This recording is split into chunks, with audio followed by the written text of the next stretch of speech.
بسم الله الرحمن الرحيم الحمد لله رب العالمين والصلاة والسلام على رسول الله. برزان هروشي باسمان كرد كهمو جروبكان لسوا كودنجن البرين بتايبل لأهل السنة لو سردمي إيما كأو كلا لسمعنا جيري خوينية كاتو بعدام اللعدة أو تساوى شكردنا أتو كل كيلو ري وآراي خود بكار بيني بريق جيرة للاشي كخوشت بروات بينية همو متفق لسروية أو كلا ما بس عادات نية ما بس بعبادته إذا ما دام وات ليكرتو دبي بدليل أو معنى ظاهر وجيريي لا بدي لمعنى جيري كي إخوة ما دام بو قرينة ودليل دي كي لبو بيني أوان دليل أوائي نوكا في غمز صلى الله عليه وسلم فرميتي هرشتك وأمري ميل سر نبي رد أكريته دي لمقابل حديثي ديك هي مسلنا سنة حسنة كواتا ما دام وايليات أويش ريشي ديك هي مقابلته كبيقمان أويش دسل مني كبيد أي باشا لير دا سمع لورو نبيته أو معنى لورو نبيته تساوى شكاري لودايا كأوان ريكو ملزانايش يعني لخلشي كردوه بنس كبيقومان أو جورترين خيانة لجر أمتي إسلامي جورترين تساوى شكردني أمتي إسلامية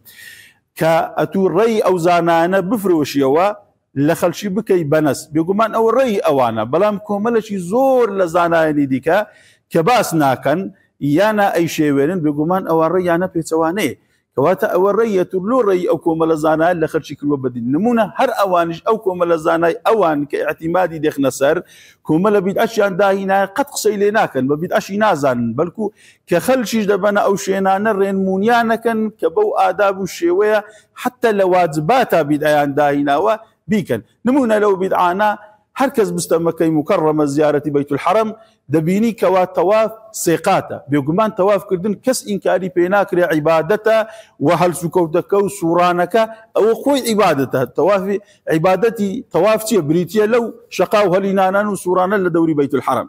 كواتا بيغمبر صلى الله عليه وسلم نا بيغمبر ونا أصحابه نا أو سيسد الزيرين أمتي إسلام تواف سيقات نبوه كواتا أو بيد أشروط روتا هزبها نشي هرناقي بالعكس لواجباته بهمان شوا صفا ومروة كواجب لعمرو لحد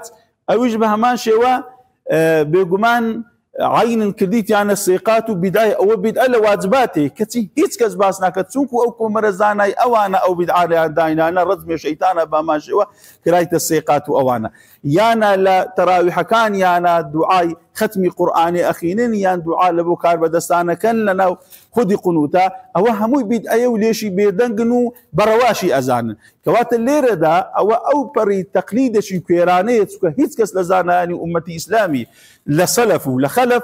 كقسان لناس كردي بسكو دبي باش بزاني تيجيشتن لناس ريجية يعني نسبية دكريئة ستان حفتة لو نسيجيشتبي يعني تيجيشن معنات يعني لما بس إسلامن كخسر لبو أكم دبي بزاني تيجيشن لو بس يكلدلي من داعي دم وباسي بكم دبي بزاني رجية لو أنا ستان شيس لما بس تكي من حالي بوبي دبي بزاني ستان سلش لحالي نبوي ستان حفتة لحالي بوي ستان نشتا لحالي بوي ستان نهل لحالي بوي بلام دبي بزاني ستان دش حالي نبوي كوات اللوي الزانان تيجيشني خويانا لخرشي نكردوا بدق نان قوتي أو دقتك قبي كي بدك كارسات اللي رو دروز دبي يعني هرتي مخالفة يتوبو مخالفة تيجيشني توبو يعني مخالفة أو كومل الزانا نبو كلا يتوبو كرديت آيات وحديث الليل أنا دي أوان خوان زمي خرشي بروان برو جروبا كاني تربوشي وكان كسي لخوان داعية دريوشي مسألة ويا أرزلك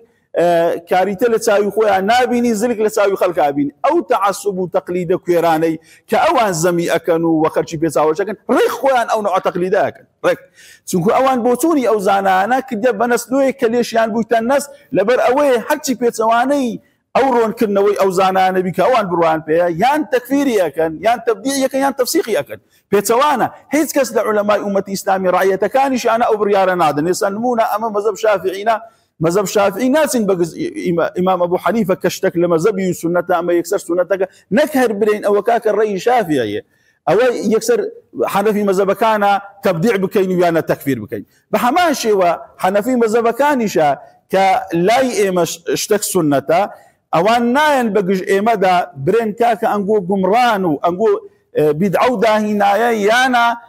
تكفير المكان برين او تشتاني ايوه بيتسواني لو تسكو هردو لا ازانن ئەو قسانە تێگەیشتنی علەمایە، تێگەیشتنی علەماش بێگومان نەسی قەتعی نییە، چونکە ئەگەر ئەتوو پێچەوانەی نەسی قەتعی بکەی قسەکە ڕاست و دروستە. هەر کەس پێچەوانەی دەقی قورئان و حەدیث ینی نەسەکی قەتعی و سەریح ینی ئەولا هەرنەگری پێچەوانە بکە، هەر کەس بیکە، علەمای قەدیم بکە، سەلەف بکە، خەلەف بکە، ئەوە گومان لەوەی دانیە و گومڕایە و تاوانەشی گەورەی ئەنجام داوە و وەسەر ئەچێشی وەلای کوفر. بەڵام ئەوەی تریانە کە نەسی قەتعی و سەریح نین، ڕێژەیین تێگەیشتنەکە تێیاندا، بێگومان ئەوانە هەموو ئەوانەی کەوا تەقلیدی مەذاهیبی ئەربعاکەن هیچیانە بە گشت دیکەدا ناچن و بە بیدعەت و مەدباریان ناکەن. وصلى الله وسلم على سيدنا محمد وعلى آله وصحبه أجمعين.